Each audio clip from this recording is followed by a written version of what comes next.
a live stream, and we're continuing to connect with many of you in that way. Although I understand we're having a little trouble today, once again. Others have found new churches to connect with in their new communities, and some do both as well, and all of which are great.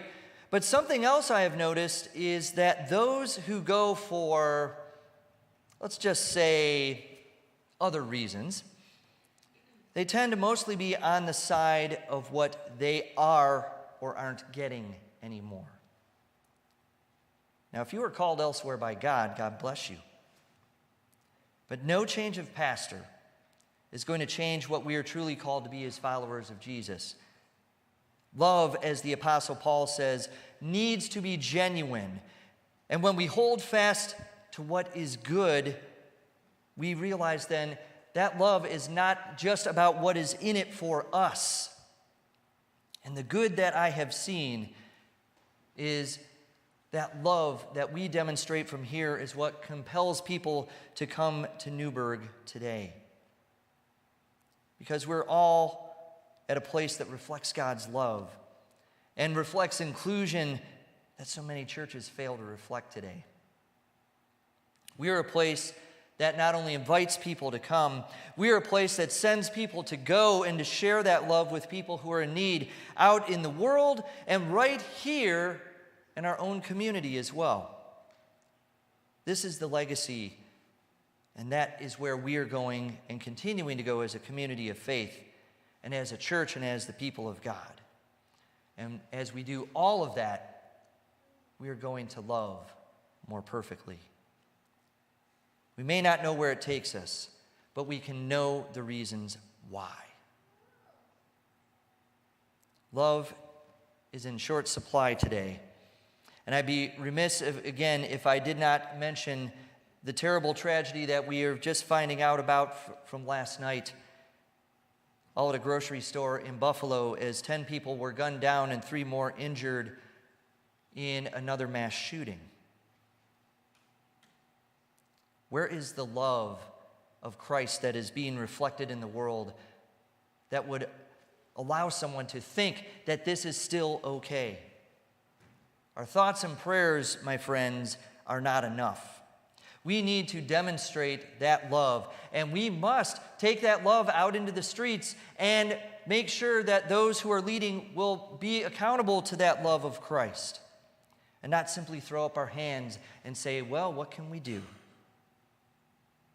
That's why Jesus came. And that is why we are here. And we must continue to insist on better. Now, I'm sure that many of you may have also picked up in our reading of the Bible passage today that there are some lines that are appropriate to our situation right here at Newburgh, such as, I am with you only a little while longer, and where I am going, you cannot come. Now, I'm not Jesus, and I don't ever claim to be, and I'm not planning to be crucified, although sometimes it can feel like that. But it is true that I'm only with you a little while longer. And it is my hope that as we bring these next few weeks to a close, that we'll look back on the time that we have had to see how we have all grown and how the love of Christ has been made known through all of us together here.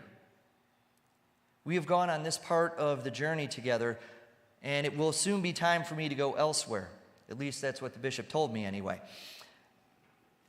Now, that doesn't mean that you cannot come either. I'd be happy for you to come and visit if you happen to move out towards the Grand Rapids area. Of course, I'd be happy for you to make that your church home. But in a larger sense, as is true for all of us, where we are going, the journey that God sends us on, only you can go. You are here, and will be sent out to love from here, no matter who your pastor is. And my hope is that if nothing else, seeds have been planted that will grow to fruition no matter who that pastor is in years to come. But all of us must reflect on where we are going and why.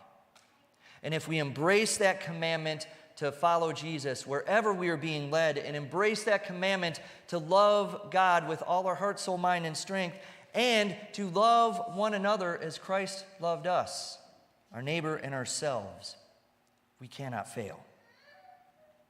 In the Dave Matthews song, "Where Are You Going?", while he may not have intended it in this way, I invite you to listen to these lyrics for how and why we are called to go in following Jesus. He says, "Where are you going? Where do you go? Are you looking for answers to questions under the stars? Well, if along the way you are grown weary, you can rest with me until a brighter day and you're okay. I'm no Superman. I have no answers for you. I am no hero, oh, that's for sure.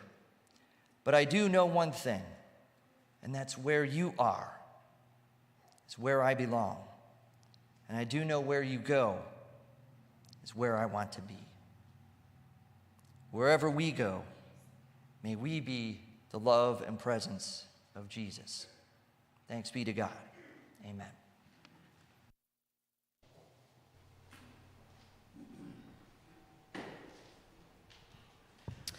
Please rise and join me in the singing of our last song.